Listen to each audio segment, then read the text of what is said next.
This is an altogether more refined focaccia dough, and the end result is worthy of being on display in an artisan bakery. Now, it does start with potatoes, not just to go on top of the focaccia, but as part of the dough. You want a potato that's not terribly starchy. A russet, also known as a baker's potato, or a Yukon Gold will do.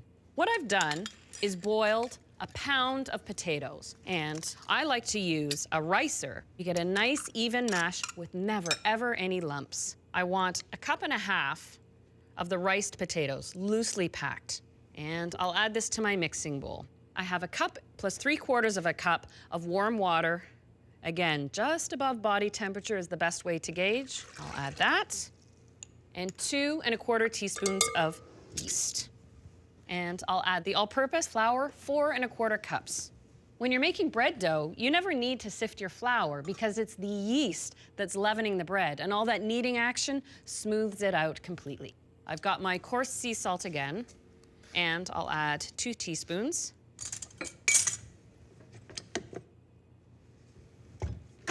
I'll blend on low speed, and I'll let that go for about 4 minutes.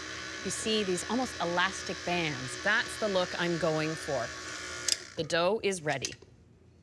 I'll just put a little olive oil in a big bowl, and you can really see how much stickier it is. But it will rise up into a nice even ball, and here it is after 90 minutes. It will still be soft, but you'll find it's easier to handle. I'll turn this out. Look at how light and delicate that dough is. And I know it's so tempting to just squish it, but you want to be gentle with it. A light flour on top. I'll cut it in half because I am making 2 loaves of focaccia. And what I'll do is gently turn it over and shape it into a loose ball.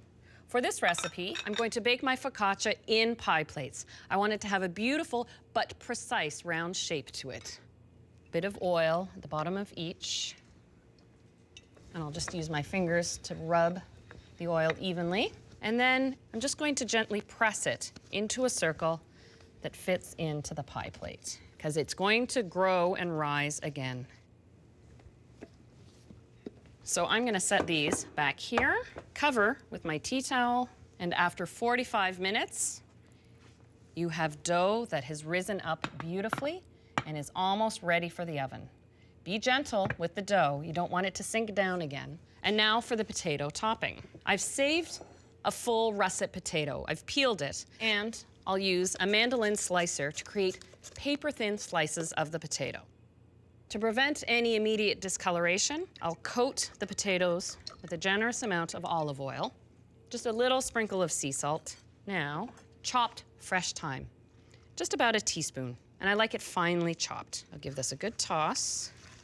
And now for the assembly. I'll still dimple the bread just to knock it down a little bit, but not completely deflate it. Now I've got a nice flat surface to arrange the potatoes. So to have the potatoes stick onto the dough, I find a little Parmesan cheese works just nicely. I'll use my zester and do a nice Parmesan snow layer on top.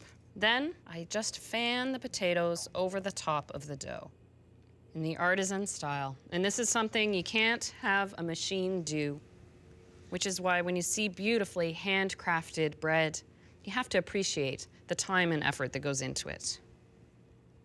And to promote a beautiful browning, a gorgeous finish, grated Parmesan cheese right on top, a nice thick layer. Now the focaccia are ready for the oven. And because I've sliced the potato thinly, it bakes in the same time as the focaccia underneath bakes. So I've preheated the oven to 400 degrees. You want it nice and hot. And these take about 35 to 40 minutes to bake fully.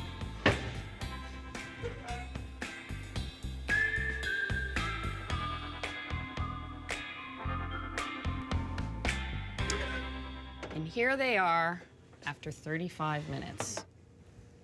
Beautiful.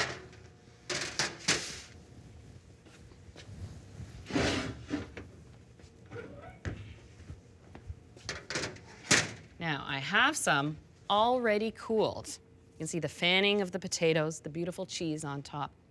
I like to cut this one into wedges.